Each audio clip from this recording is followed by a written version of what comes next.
شکر اللہ کے نام سے جو بڑا مہربان نہایت رحم والا ہے۔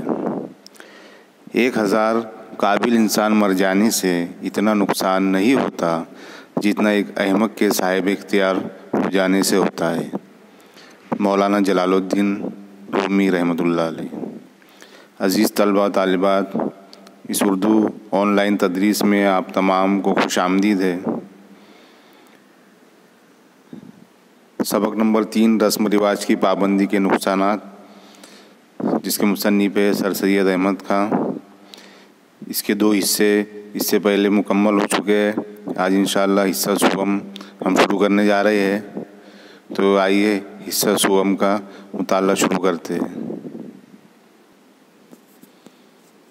عزیز طلبہ طالبات، اس سے پہلے کی ویڈیو میں ہم نے دیکھا تھا کہ رسم کی جو پابندی ہے وہ ہر جگہ انسان کی ترقی کے معنی و مزاحم ہے، یعنی اس کو روکتی ہے، اور انسان کی جو سوچنے کی قوت ہے وہ اس سے دب جاتی ہے، اس کی خصوصیت رک جاتی ہے، اور ایک وقت ایسا آتا ہے کہ انسان ترقی کرنے کے بجائے تنزل کی طرف روا دوا ہو جاتا ہے، یعنی اس کا زوال شروع ہو جاتا ہے۔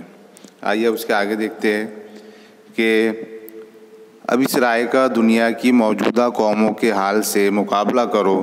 تمام مشرقی یا ایشیائی ملکوں کا حال دیکھو کہ ان ملکوں میں تمام باتوں کے تصفیہ کا مدار رسم و رواج پر ہے۔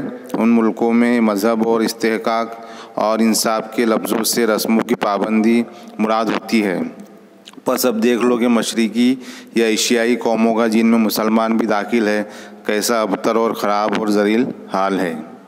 یعنی مصنف کہہ رہے ہیں کہ اب اس رائے کو دنیا کے موجودہ قوموں کے حال سے مقابلہ کرو، اور تمام مشرقی و ایشیائی ملکوں کا حال دیکھو، اور ان کی تمام باتوں کا تصفیہ کرو، اس کا جانچ کرو کہ وہ لوگ کس طرح رسم و رواج پر پابند ہیں، اور ان ملکوں میں مذہب کو اور انصاف کے لفظوں کو رسموں کی پابندی مراد لی جاتی ہے۔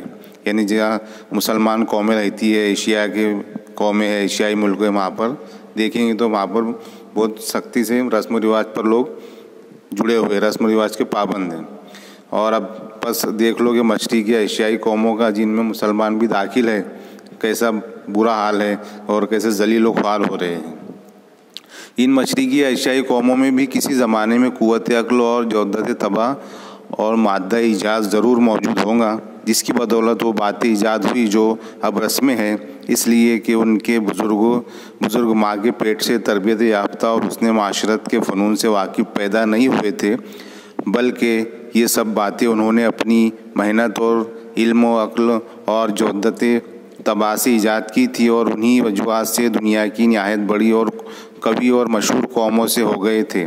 مگر اب ان کا حال دیکھو کہ کیا ہے۔ اسی رسومات کی پابندی سے ان کا معال یہ ہوا ہے کہ اب وہ ایسی قوموں کے محکوم ہے اور ایسے لوگوں کی آنکھوں میں ذلیل ہے جن کے آبا و اجداد اس وقت جنگلوں میں آوارہ پڑے پھرتے تھے، جس وقت ان قوموں کے آبا و اجداد عالی شان محلوں میں رہتے تھے اور بڑے بڑے عبادت خانے اور مکانات شاہی اور شہنشاہی محل بنوائے تھے۔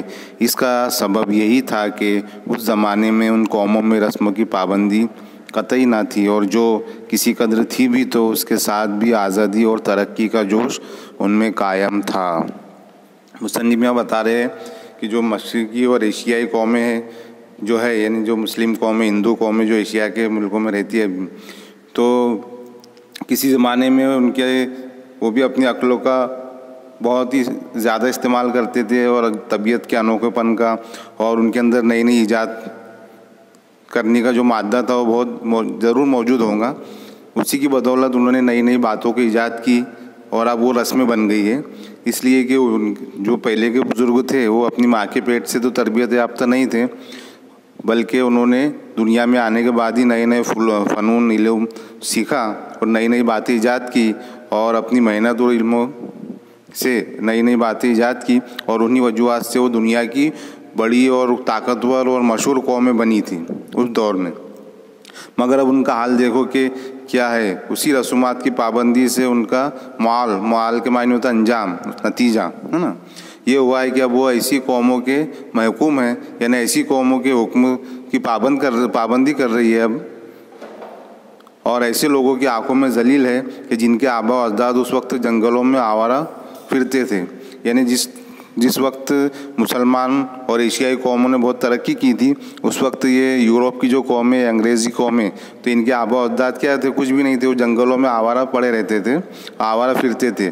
اور اس وقت مسلمانوں کے اور ایشیائی قوموں کے جو آبا و اجداد تھے وہ عالیشان محلوں میں رہتے تھے اور بڑے بڑے عبادت خانے اور مکانات شاہی اور شہنشاہی محل بنواتے تھے. اتنی ترقی پہ تھے. اس کا سبب یہی تھا کہ اس زمانے میں ان قوموں میں رسموں کی پابندی قطعی نہ تھی. یعنی بالکل بھی رسموں کی پابندی نہیں تھی. وہ لوگ نئی نئی چیزیں ایجاد کرتے تھے, اس میں تغیر لاتے تھے, تبدیلی لاتے تھے, اپنے ذہن کا استعمال کرتے تھے. اس کے لیے وہ لوگ ترقی پہ تھے اس وقت. اور جو کسی قدر تھی بھی اگر کوئی رسم کی پابندی تو اس کے ساتھ بھی ان کو آزادی تھی. آزادی اور ترقی کا جوش ان کے اندر قائم تھا. ایسا نہیں کہ بھائی یہ رسم یا کوئی بات ہے تو یہ قائم کے لیے تمہارے اوپر فیٹ کر دی گئی ہے. نہیں, اس میں ان کو آزادی بھی دی گئی تھی. اس لیے اس وقت وہ لوگ ترقی پر تھے, مسلمان اور ایشیائی قوم میں.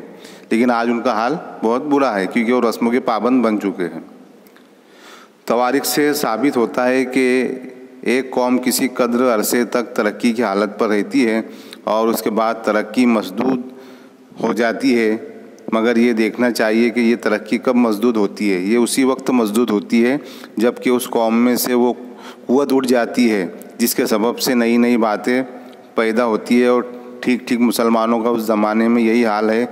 اس زمانے میں یہی حال ہے. بلکہ میں نے غلطی کی کیونکہ ترقی مسدود ہونے کا زمانہ بھی گزر گیا اور تنزل اور ذلت و خواری کا زمانہ بھی انتہائی درجے پر کو پہنچ گیا.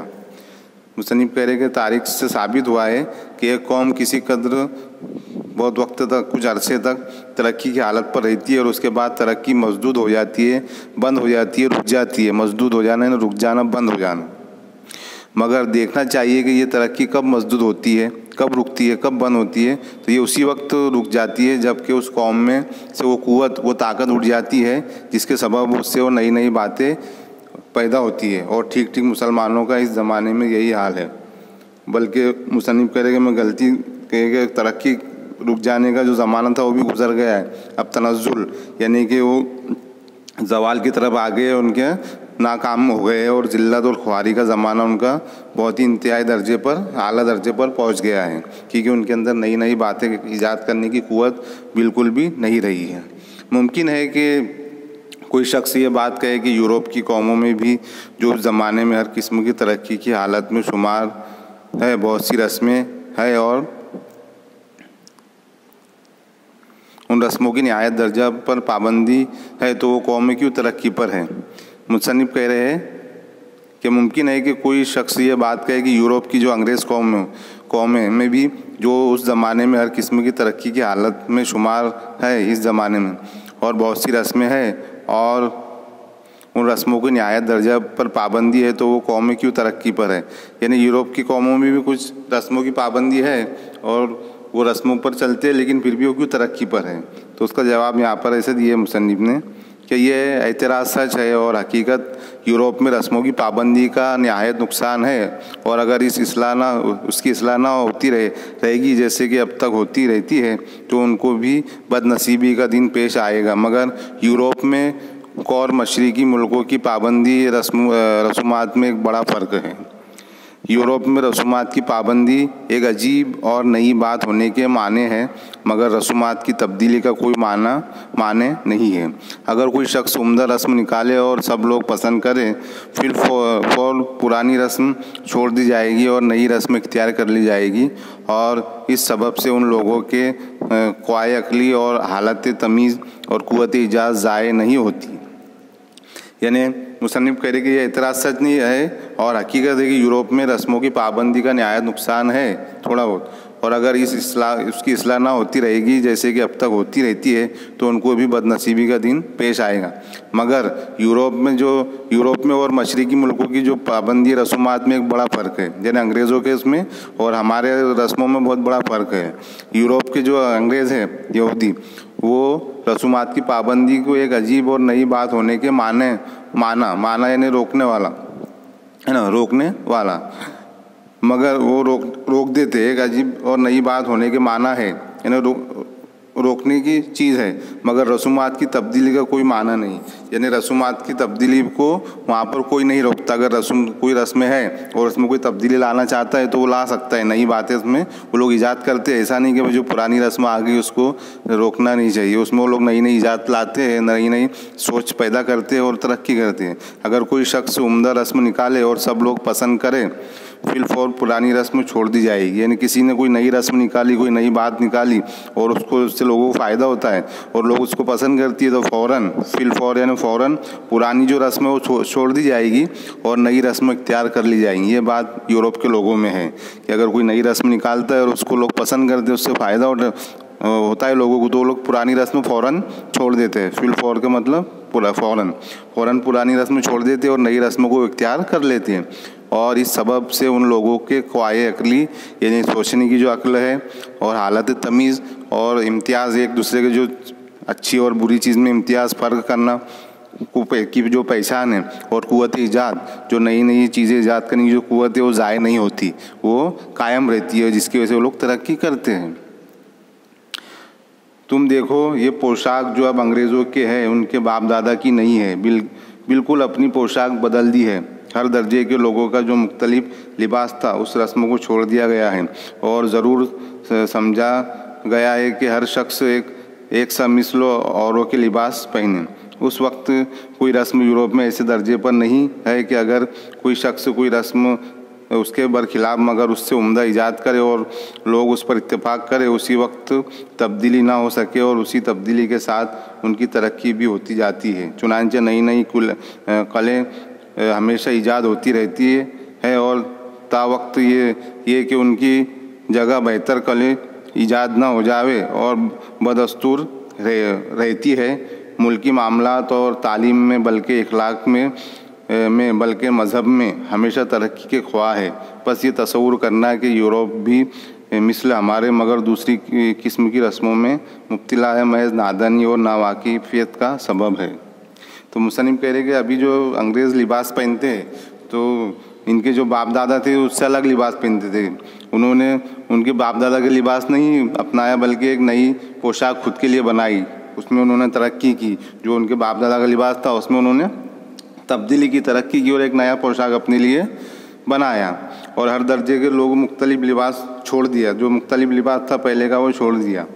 لیکن جو یورپ کی جو قومیں ہیں وہ اس درجے پر ہے کہ اگر کوئی شخص کوئی رسم کے خلاف مگر اس سے عمدہ ایجاد کرے تو لوگ اس پر اتفاق کرتے ہیں اور کوئی نئی بات ہو ایجاد کرتا ہے، نئی رسم لاتا ہے اور اس سے لوگوں کو فائدہ ہوتا ہے تو لوگ اس پر فوراً عمل کرتے ہیں. ایسا نہیں کہ بھائی ہماری جو پرانی رسم ہے وہی چلے گی، نہیں. اگر کوئی انسان یورپ کی قوموں میں نئی بات پیدا کرتا ہے، نئی رسم لاتا ہے اور اس سے لوگوں کو فائدہ ہوتا ہے تو لوگ ترنت اس پر عمل کرنا شروع کر دیتے ہیں اور ان کی ترقی بھی ہوتی رہتی ہے اس میں. اور چنانچہ نئی نئی چیزیں ایجاد ہوتی رہتی ہے کیونکہ نئی بات آنے سے، نیا ٹیکنالوجی آنے سے انسان کی ترقی ہوتی ہے اس پر اگر عمل کرے تو. اور ان کی جو پرانی جو ایجادیں ہیں اس کی جگہ ایک نئی نئی ایجادیں دنیا کو سامنے آتی ہے، وہ دنیا کو ملتی ہے اور وہ بدستور اس میں ترقی ہوتے رہتی ہے. وہ ہر معاملے میں، چاہے وہ تعلیمی ترقی ہو، اخلاق کی ترقی ہو، مذہب کی ترقی ہو، ہر ترقی ہوتے رہتی ہے کیونکہ وہ لوگ نئی نئی تبدیلیاں لاتے ہیں. ایک ہی رسموں کو پر نہیں چلتے، اس میں نئی نئی تبدیلیاں لاتے ہیں، نئی نئی ایجادیں کرتے ہیں، اپنا ذہن کا استعمال کرتے ہیں. اور آخر ہم مصنف کرنے کے پاس یہ تصور کرنا کہ یورپ بھی مثل ہمارے مگر دوسری قسم کی رسموں میں مبتلا ہے، محض نادانی اور ناواقفیت کا سبب ہے. کیونکہ وہ لوگ، ہم دیکھ رہے ہیں کہ وہ لوگ کس طرح ترقی کر رہے ہیں، کس طرح ٹیکنالوجی دنیا کو دے رہے ہیں، کیونکہ وہ نئی نئی رسم اور نئی نئی ایجادیں کر رہے ہیں اور اس پر ریسرچ کر کے آگے ترقی کر رہے ہیں. تو عزیز طلبہ طالبات، یہ حصہ صبح یہاں مکمل ہوتا ہے. اللہ حافظ.